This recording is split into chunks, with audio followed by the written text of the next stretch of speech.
Where were we?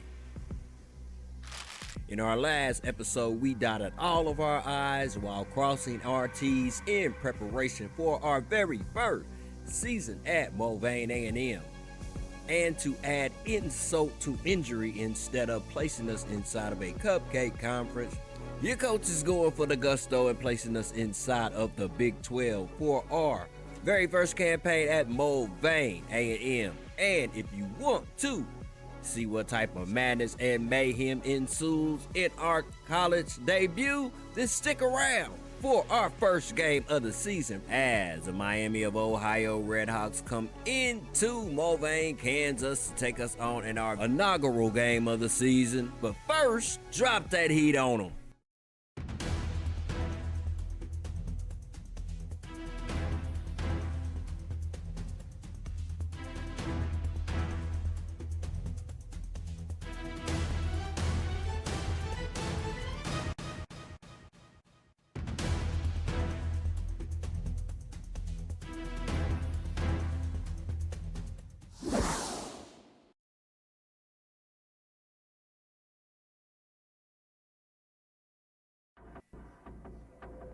Alright, if the coin toss is an indication of what is in store for this program, well, let's just let the tape tell the tale. As you are witnessing live and in living color our first blown coverage, which then leads to our first touchdown given up by our defense, then our first forced fumble, and our first fumble recovery given up for a touchdown. Or so we thought. Holding on the offense. All of that action nullified via holding penalty. Thank you, number 55. And now their offense begins at 1st and 20. Evidently, the scouting department got it wrong on Mr. Mark David as they attempted the same play, same target, second time. This is the end result. Our first interception of the season, setting us up with our very first and 10 at our own 28-yard line. And 3 plays later, we were in scoring range, and we cap it off with a passing touchdown to Jackson and Jackson connection for our very first passing touchdown in school history. Extra point attempt good. Second kickoff underway. And if you're looking for something spectacular to happen at this point of the quarter, you're in the wrong place. Both teams going 3 and out. A total stalemate.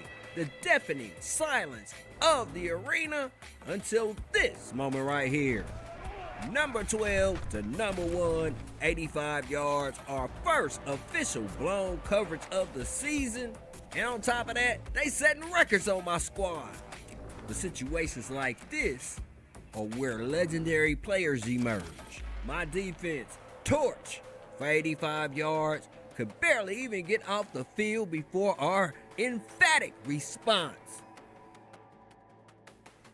84 yards up the right side of the field, little Day Coppins for the kickoff return, extra point good, and we go into the second quarter. Mulvane Mustangs 14. Miami of Ohio RedHawks 7. Second quarter begins where Miami of Ohio finds himself in a 3rd and 6 situation, and they convert with the connection from number 12 to number 9. But one thing is certain in this game of football, you never get your heart set on Lady Mo. Mo meaning momentum. Why is that? Just when you think you have her under wraps, boom! Number 10 plays a roll of Mr. Butterfingers after a pop for Ncaa. The defense recovers the fumble and we set up shop on our own 38-yard line. Then, 9 plays later, knocking on the shadow of the goalpost, Jackson drops back, fires, kabaya right into the hands of strong safety number 15. You ever heard of Christmas in July? Well, it's Christmas in August, and my quarterback is handing out presents. And since there is no better way to reward your defense after a takeaway than to score some points on your next drive, Miami RedHawks did so in a 6 play drive that was capped off with a 34-yard pass, number 12 to number 1 again. A lesson to those who play football or intend to play football. If you hear your coach say these words, "Whose man is that?" then you know that the defense is going to hear it when they get to the sideline. So with 48 seconds on the clock, we put the pedal to the metal, get in scoring range, and kaboom with a 22-yard field goal to go into halftime, 3 up. Halftime hits with the Mustangs up 17-14.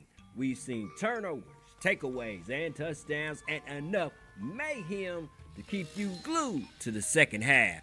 But before we get into that, a word from our sponsor, and we will be back after our channel identification.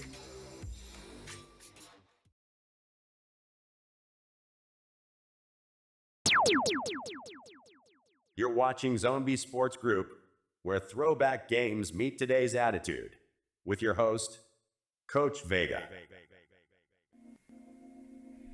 After a historic and grueling first half, we go into the third quarter.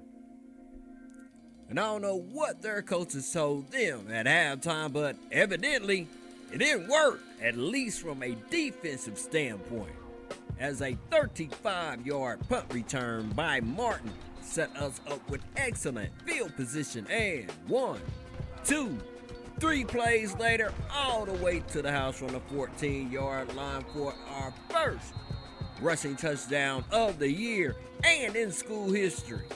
And it's spots like these at the point of a game like this that will make your defense want to put it on cruise control. But no, not our defense, as we issued a 3-and-out to Miami of Ohio.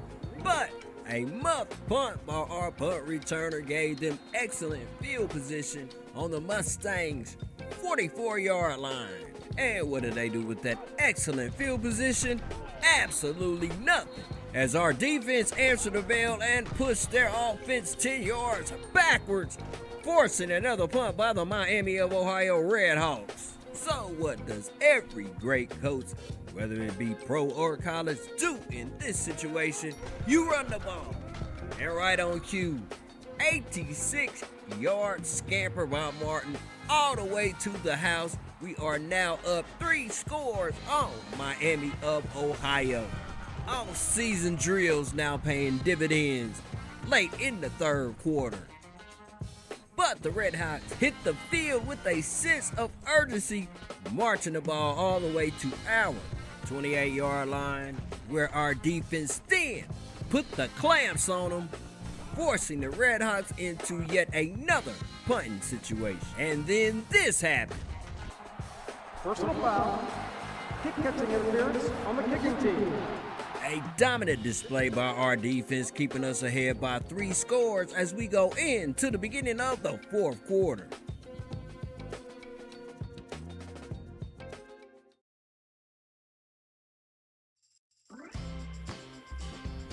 Ladies and gentlemen, before we get into the fourth quarter, this play right here, screenshot it, record it, cap it, however you want to remember it, because it is going to be the last time that you will see Miami of Ohio score a touchdown in this game. And here's why. My defense hitting on all cylinders, combined with my offense, who is now in cruise control. We wrote the book on the first chapter in Mulvane football program history. And to top it all off, we wrote it in bold ink.